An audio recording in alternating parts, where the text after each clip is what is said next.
السلام علیکم دوستان، زموږ د نن ورځې درس دی لاین چارت هم د مایکروسافټ اکسل د چارتونو د نوع څخه یوه نوعه ده چې معلومات د کرښې په شکل ښیي.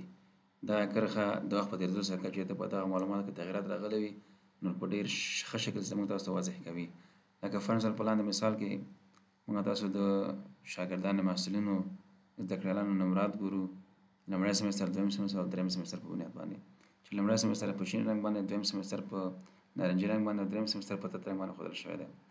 دغه د احمد نمرې دي، دا د محمود نمرې دي، دغه د سخي په همدې طریقه په دې نور نمرې. اوس موږ تاسو ګورو چې فرضاً محمود په لومړی سمستر کې 30 دي، په دویم سمستر کې 40 دي او په دریم کې 50 دي. همدغسې سخي فرض مثال په لومړی سمستر کې دغه شین رنګ دی، دا 30، په دویم کې 35 او په دریم کې 15 نمرې وړي. همدغسې عبدالله 28 15 ان تر 90 پورې رسېدلي دي. دا د لاین چارت ښودنه ده. راځئ دوستان همدغه په عمل ډول په اکسل شیټ کې ګورو. دوستان دا زموږ تاسو اکسل شیټ دی او دغه چارت رسم شوی دی، وبخښئ جدول رسم شوی دی تیار.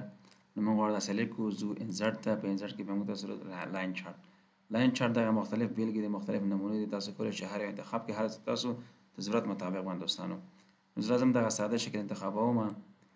دلته تاسو کولی شئ چارت ټایټل انتخاب کړئ، مثلا د شاګردانو نمرات، تفکیک یا فرق یا ارزیابي یا مقایسه کول نسبت د سمسترونو ته، تاسو چې هر یو دلته ټایټل دلته لیکئ. دا دوستان لکه په هماغې مثال کې چې موږ تاسو واضح کړو مخکې، سمسترونو رنګونه دي، بیا شاګردانو دغه دي، دا نومونه دي او دا د هغوی نمرات ښودل دي. تاسو کولی شئ دې په ډیزاین کې هم چندان تغیرات راولئ، هر رقم ډیزاین تاسو خوښ انتخابولی شئ. تاسو کولی شئ فرض مثال د دې ډیټا ټیبل هم وګورئ چې فرض مثال لومړی سمستر کې احمد دومره وړي دي، دویم سمستر کې 50، دریم سمستر کې 40. دا یو په هماغه جدا جدا په ښه ډېر شکل او واضح توګه.